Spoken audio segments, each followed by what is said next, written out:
नमस्कार दोस्तों, मैं कृष्णकांत कुमार शिक्षक एज अ शिक्षक ऑफ 9th-10th। आज हम लोग पढ़ेंगे संसाधन और विकास।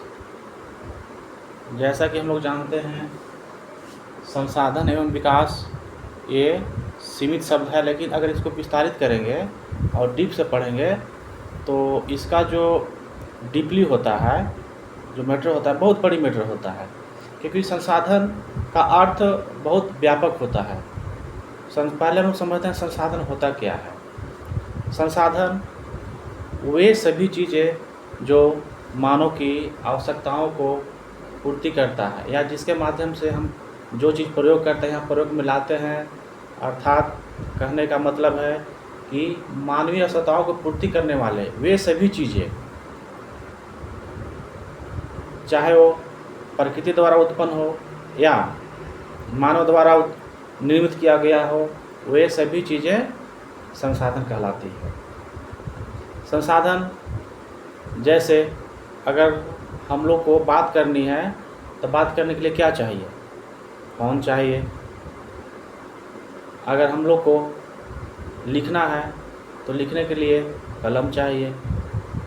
पढ़ना है, पढ़ने के लिए किताब चाहिए। बैठना है, बैठने के लिए कुर्सी चाहिए। सोना है, सोने के लिए बेड के रूप में पलंग, चारपाई, सोफ़ा इत्यादि, इन सभी चीज़ों की ज़रूरत होती है।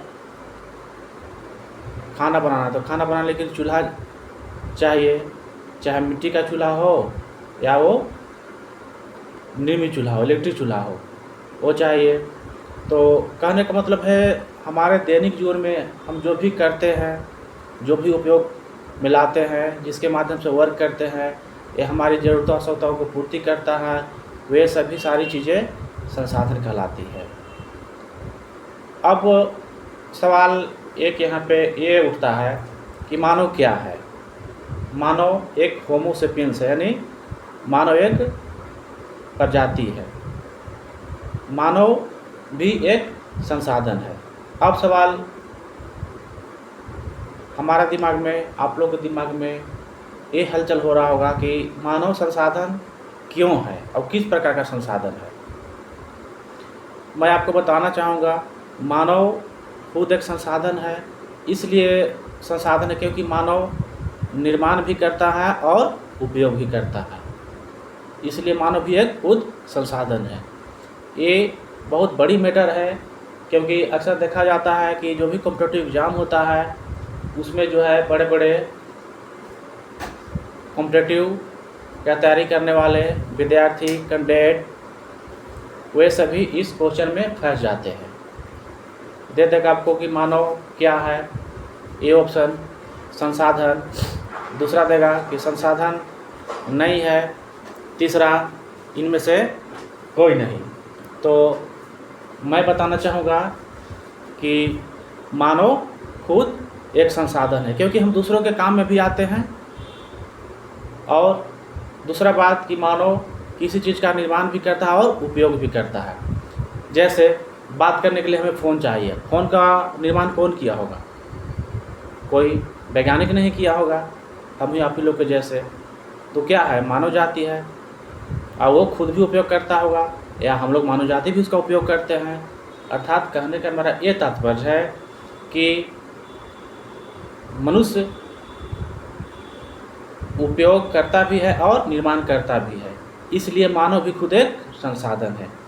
नो डाउट, नो कन्फ्यूजन, मानव एक संसाधन है, क्योंकि मानव निर्माण करता भी है और उपयोग करता भी है, इसलिए मानव क्या है, एक संसाधन है। अब हम लोग यहाँ पे सैंपल क्वेश्चन द्वारा थोड़ा देखेंगे मानव के लिए संसाधन। जैसे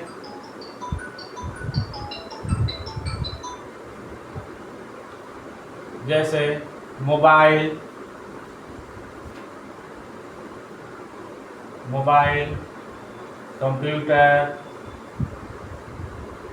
कंप्यूटर, टीवी, रेडियो,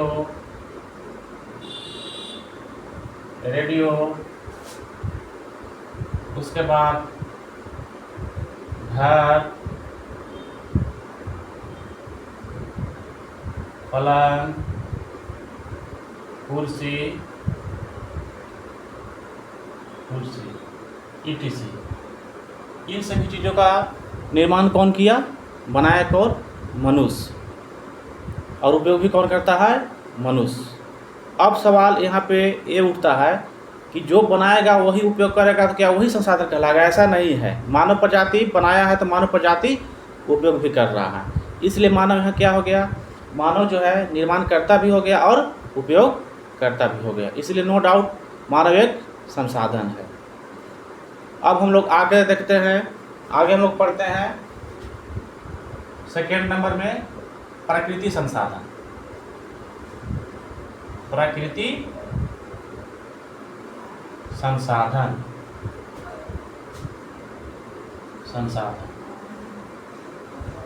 प्रकृति संसाधन। प्रकृति संसाधन का जो क्षेत्र होता है वो बहुत बड़ा व्यापक होता है। सबसे पहले हम लोग समझते हैं कि प्रकृति संसाधन है क्या। जैसे नाम से ही स्पष्ट होता है, प्रकृति संसाधन यानी जो प्रकृति द्वारा उत्पन्न होता है, जिसका हम लोग दैनिक जीवन में उपयोग करते हैं। लगभग 95% यूज हम लोग जो दैनिक जीवन में जो चीज़ें होती है उपयोग, वो हम प्रकृति से ही प्राप्त करते हैं। यानी मानवीय आवश्यकताओं को पूर्ति हमारा लगभग 95% प्रकृति संसाधन के माध्यम से ही होता है।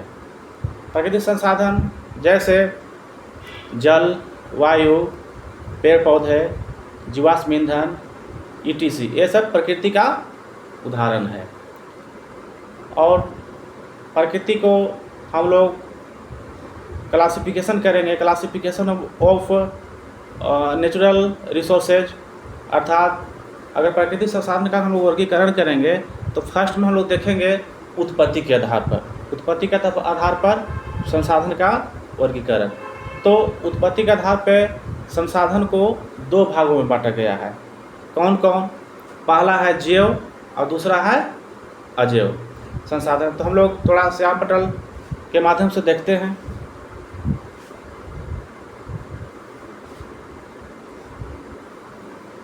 पहला जैव संसाधन,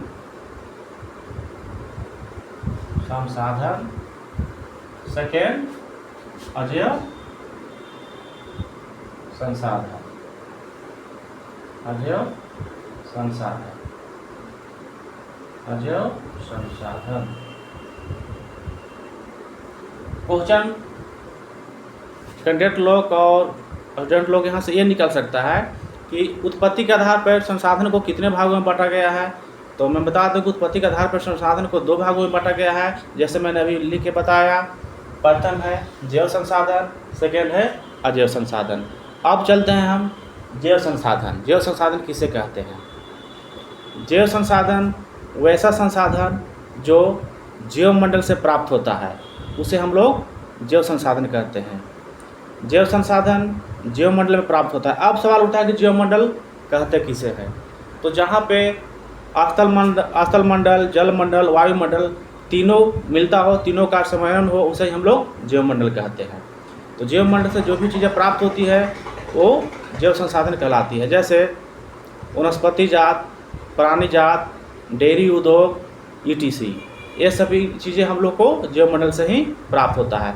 हम लोग कह सकते हैं कि जीवों का समूह जो जैव मंडल से प्राप्त होता है, जिसका हम उपयोग करते हैं, हम लोग उस पर निर्भर रहते हैं, दैट इज कॉल्ड जैव संसाधन। अब हम लोग इस विषय वस्तु को थोड़ा आगे बढ़ाते हैं। अब हम देखते हैं अजैव संसाधन। अजैव संसाधन वह संसाधन है जो निर्जीव वस्तुओं का समूह हो। अब सवाल है कि निर्जीव वस्तु तो मानव द्वारा निर्माण किया हुआ भी, बनाया हुआ भी निर्जीव वस्तु होता है, लेकिन नहीं, निर्जीव वस्तु हो लेकिन वो चीज़ें प्रकृति से उत्पन्न हुआ हो, जैसे पर्वत, चट्टान, पहाड़, पेट्रोल, डीजल, खनिज, अर्थात वैसा संसाधन जो प्रकृति से उत्पन्न हुआ हो, जैसे पहाड़, पर्वत, चट्टान, ईटीसी, इसको हम लोग क्या कहते हैं? अजैव संसाधन कहते हैं। दोस्तों आज के लिए बस इतना ही। नेक्स्ट डे हम लोग पढ़ेंगे उपयोगिता के आधार पर संसाधनों का वर्गीकरण, या उपयोगिता के आधार पर संसाधनों को कितने भागों में बांटा गया है। नमस्कार, आज का क्लास बस इतना ही। That's all.